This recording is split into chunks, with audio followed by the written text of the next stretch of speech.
이번 시간에 우리 소프트웨어 제공하기 개요에 대해서 같이 한번 살펴보도록 하겠습니다. 우리 소프트웨어 제공하기요. 제가 만약에 이제 프로그래머예요. 프로그래머라 이제 어떤 회사에서 이제 일을 하고 있는데 갑자기 이제 모르는 번호로 이제 전화가 왔어요. 전화가 와서 전화를 받았더니 땡땡 회사래요. 그래서 어떤 일로 이제 전화를 줬냐고 물어봤더니 다른 사람한테 누구한테 이제 소개를 받고 제 전화번호를 알았대요. 해서 자기 회사에서 이제 사용하고 있는 그런 프로그램이 있는데 그 프로그램에 대해서 이제 유지 보수를 해달래요. 해서 그 회사에 이제 제가 찾아가야 되겠죠. 찾아가서 그 프로그램이 이제 뭘 하는 프로그램인지 그런 것도 이제 물어보고 그 프로그램이 이제 얼마나 되는지 그런 것도 이제 물어보고 여러 가지 이제 물어봐야 되겠죠. 그래서 담당자를 만나서 이제 그 프로그램 이제 사용한 지 얼마나 됐어요? 물어보니까 한 15년, 20년 정도 된 것 같대요. 해서 어떤 문제가 발생했는지 그런 거를 이제 물어봤어요. 물어봤더니 어떤 기능에 대해서 이제 오류가 계속해서 주기적으로 발생을 한대요. 해서 그 문제를 좀 해결해 달라고 그렇게 이제 얘기를 해요. 그러면 저는 이제 그 프로에 대해서 모르니까 그 프로그램과 관련된 그런 문서 좀 달라고 일단 요구를 먼저 해야 되겠죠. 그랬더니 그게 없대요. 그러면 그 프로그램에 누군가가 이제 개발을 했을 거 아니에요. 그 개발자 어디 있어요? 물어보니까 한 5년 전에 벌써 퇴사하고 나갔대요. 그러면 저는 그 프로그램에 대해서 설명을 들을 수 있는 사람이 아무도 없어요. 그 프로그램에 대한 그런 문서도 없고 아무것도 없기 때문에 저는 그 프로그램에 대해서 소스 코드를 보고 뭐가 뭘 하는 건지 어떤 거는 뭘 하는 기능인지 그런 것들을 싹 다 이제 파악을 해서 제가 이제 유지 보수를 전부 다 이제 해줘야 됩니다. 해서 며칠 동안 이제 집중해서 밤을 새가면서 소스 코드를 전부 다 이제 싹 다 이제 분석을 했어요. 분석을 하고 이제 문제가 발생한 그런 소스 코드를 이제 찾았습니다. 그러면 그 코드를 이제 제가 고쳐서 이제 문제를 이제 해결해 주면 되겠죠. 그리고 나서 이제 제가 이제 집에 올 때 그냥 집에 오면 돼요? 안 되겠죠. 그 회사에서 사용하는 그런 소스 코드를 전부 다 이제 파악을 했으니까 제 머릿속에 일단 전부 다 이제 들어 있을 거 아니에요.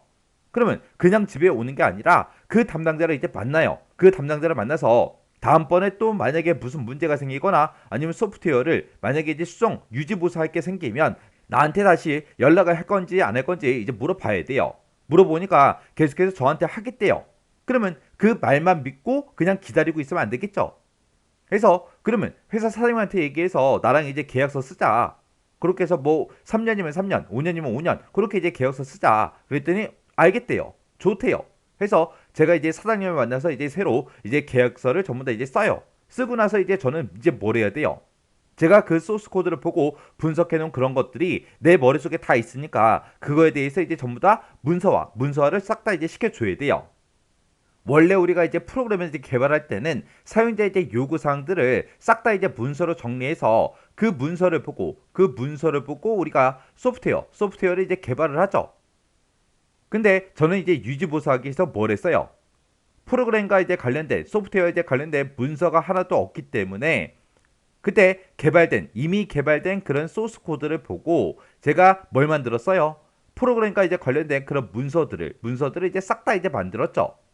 이렇게 소스 코드를 보고 우리가 이제 프로그램과 관련된 그런 문서들을 작성하는 걸 보고 우리가 이제 역공학이라고 그렇게 이제 부릅니다. 그렇게 해서 이제 우리가 소스 코드를 가지고 이제 문서를 싹 다 이제 만들었는데 그런 문서들을 이제 분석을 하다 보니까 비효율적인 게 너무 많아요. 해서 그 문서를 가지고 회사 담당자랑 이제 만나서 코드가 이런 게 있었고 이런 게 있었고 이런 게 있었는데 이게 너무 비효율적이다. 이렇게 이제 비효율적인 코드가 많기 때문에 속도가 느린 거다. 이걸 이제 개선하겠냐? 그렇게 이제 물어보고 개선한다 그러면 그걸 가지고 이제 또 제가 또 유지 보수를 또 할 수 있는 거죠.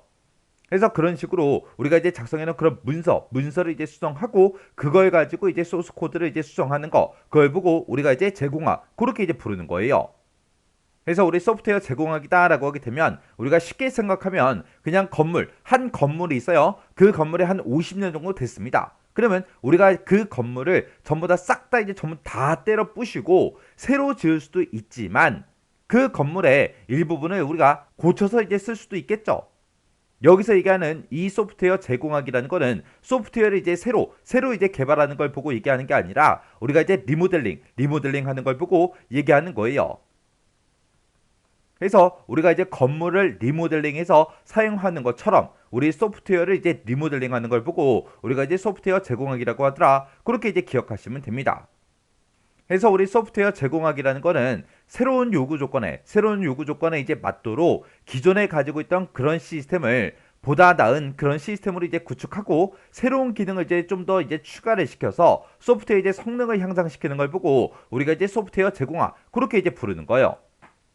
해서 유지 보수 비용이 이제 소프트웨어 개발 비용의 이제 대부분을 차지하는 그런 문제를 이제 염두에 두고 기존 소프트웨어의 데이터와 이제 기능 그런 것들을 이제 개조하고 이제 개선을 통해서 우리 유지 보수성 그리고 품질 이런 것들을 이제 향상시키려는 그런 기술을 보고 우리가 이제 소프트웨어 제공화 그렇게 이제 부르는 겁니다. 해서 기존의 소프트웨어 이제 기능을 개조하거나 개선을 하기 때문에 예방 유지 보수 측면에서는 소프트웨어 이제 위기를 해결하는 그런 방법이다. 그렇게 이제 할 수 있는 거고요. 그리고 소프트웨어 이제 수명이 이제 연장이 되고 소프트웨어 이제 기술이 이제 향상될 뿐만 아니라 소프트웨어 이제 개발하는 그런 기간도 이제 단축이 되겠죠. 그리고 소프트웨어에서 이제 발생할 수 있는 그런 오류도 이제 줄어들고 비용도 전체적으로 봤을 때 절감이 됩니다.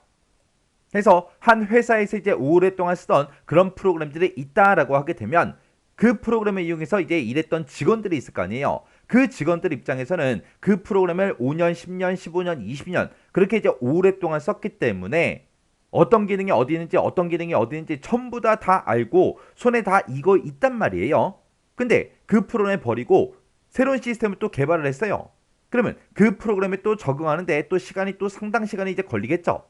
해서 새로운 프로그램을 그냥 개발해서 사용하는 것보다 기존에 가지고 있던 걸 쓰게 되면 직원들이 모두 다 기능들을 알고 손에 다 이거 있기 때문에 회사 입장에서도 생산성을 더욱더 향상시킬 수 있다고요.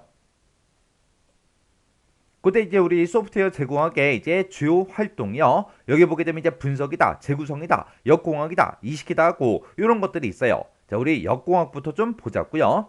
역공학이라는 거는 기존에 우리가 가지고 있는 그런 소프트웨어를 싹 다 이제 분석을 해서 소프트웨어 개발 과정과 데이터 처리 과정 그런 과정을 이제 설명하는 분석이나 설계 정보를 이제 재발견하거나 그거를 이제 다시 만들어내는 그런 활동을 보고 우리가 이제 역공학 그렇게 부르는 거예요.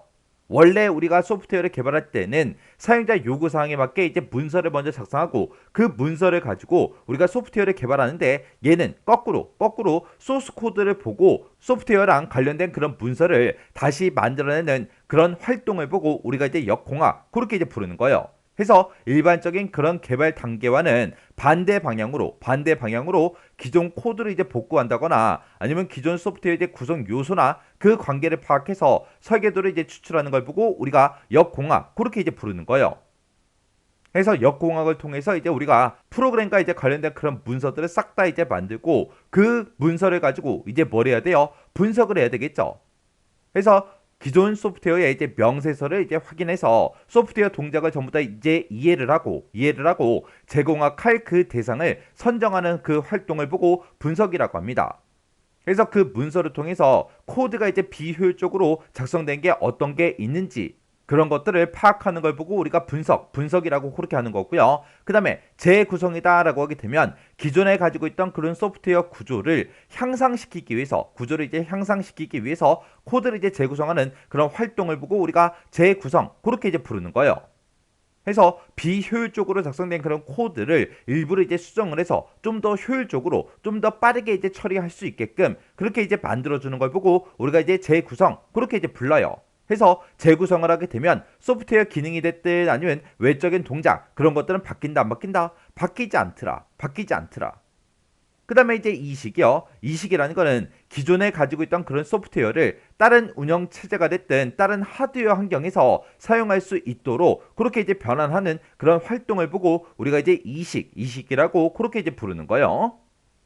그래서 우리 소프트웨어 제공학의 우리의 주요 활동에는 분석이다, 재구성이다, 역공학이다, 이식이다 이런 것들이 있습니다. 그래서 우리 소프트웨어 제공학이 뭔지 그 특징, 그 개념 정확하게 기억하시고요. 근데 이 소프트웨어 제공학의 주요 활동에는 이렇게 이제 네 가지가 있는데 뭐가 뭔지는 정확하게 구분할 수 있게 여러분들이 기억하고 계셔야 돼요.